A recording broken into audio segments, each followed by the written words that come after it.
What's happening, Crimson Tide Nation? It's your man, Stephen Smith of Touchdown Alabama Magazine, just coming on here to give you a breakdown of what happened in today's first session of fall camp for your Crimson Tide. Starting this video off here with the defensive line. You're seeing freshman Jaheim Oatis from Columbia, Mississippi. Here is a young man that's been on an impressive body transformation, going from 416 to 342 pounds, dropping 74 pounds.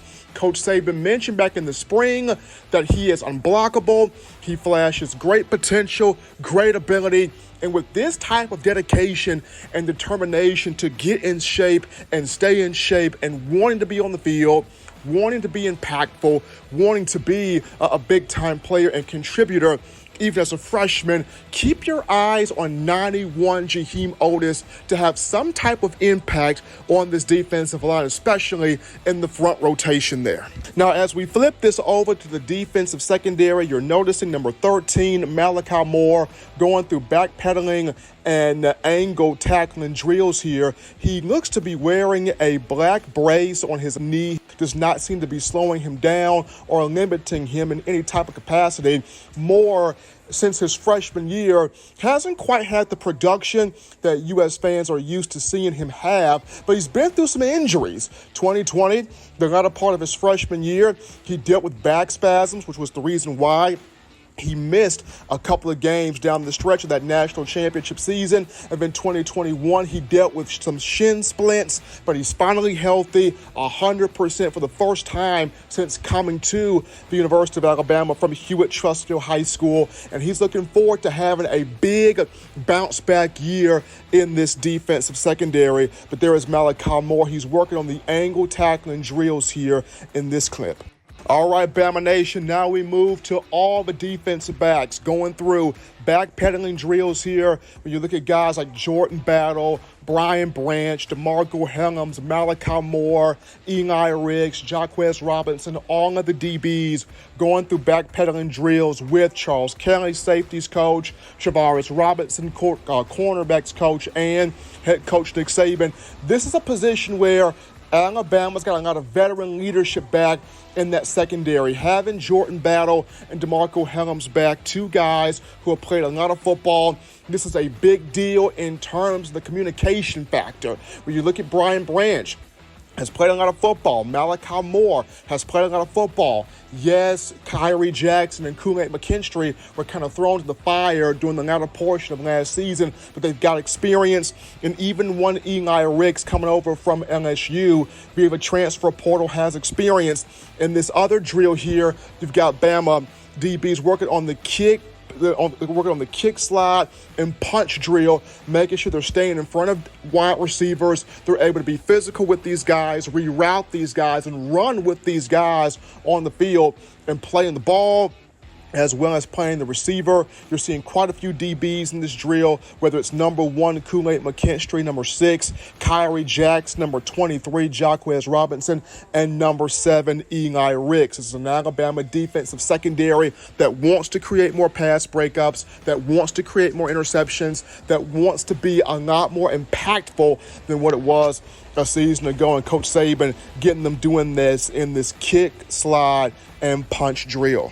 All right, Alabama fans, now we move to a position that is unproven but full of talent, that being the wide receiver position, coached by Holman Wiggins. And the first guy up on screen is Ja'Cory Brooks, number 7, entering his sophomore season.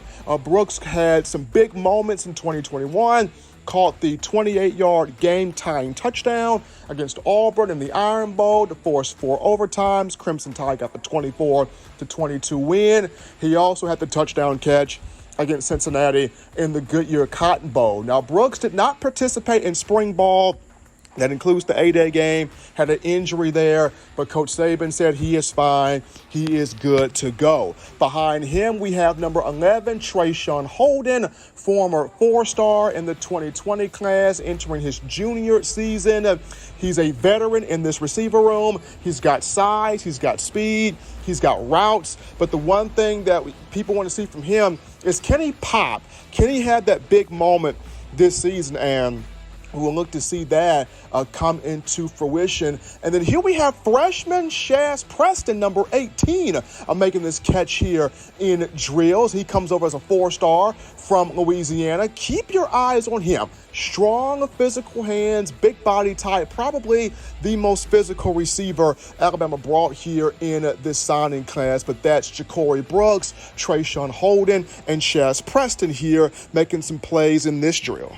All right, Bama fans, last but not least, we've made it to quarterbacks and receivers working on routes on air drills. And here is Bryce Young, the reigning Heisman Trophy winner, back out there trying to defend his crown as Heisman winner, but also get that national championship as a starting quarterback. Behind him, Jalen Milroe, changing from number 15 to number 4. The sophomore from Texas, Coach Saban talked about it today in the presser. He's made tremendous improvement as a player and as a quarterback. Now, the coaching staff trying to get him to become a more polished, efficient, pristine passer, but he has made that improvement. Ty Simpson, number 15, in here as well, throwing with or passing with the quarterbacks. But you're seeing a lot of receivers here in routes on air. JoJo Earl, number 10, making plays. He's made significant improvement. Christian Leary, number 12, after the strong A-Day performance he had, he looks to pop in here and potentially be a starter at receiver. You got Ja'Cory Brooks in here, number 7. Trayshawn Holden in here, number 11, making catches. Shaz Preston, there's at 18 again. That freshman out there from Louisiana making plays. Isaiah Bond, another freshman, rocking number 17, the number recently worn by one Jalen Waddle, out there making plays as well. So quarterbacks and receivers getting that timing down, routes on air drills, and the big question is going to be, who are those guys that build that chemistry instantly, quickly with Bryce Young, especially after Alabama losing Jamison Williams, John Mechie, and even Slade Bolden to the National Football League. So it's going to be fun to watch this group of wide receivers grow and develop here with Bryce Young and the rest of the quarterback room. But this is yours truly, Stephen M. Smith of Touchdown Alabama Magazine, providing you a breakdown of what took place in the first day of fall camp.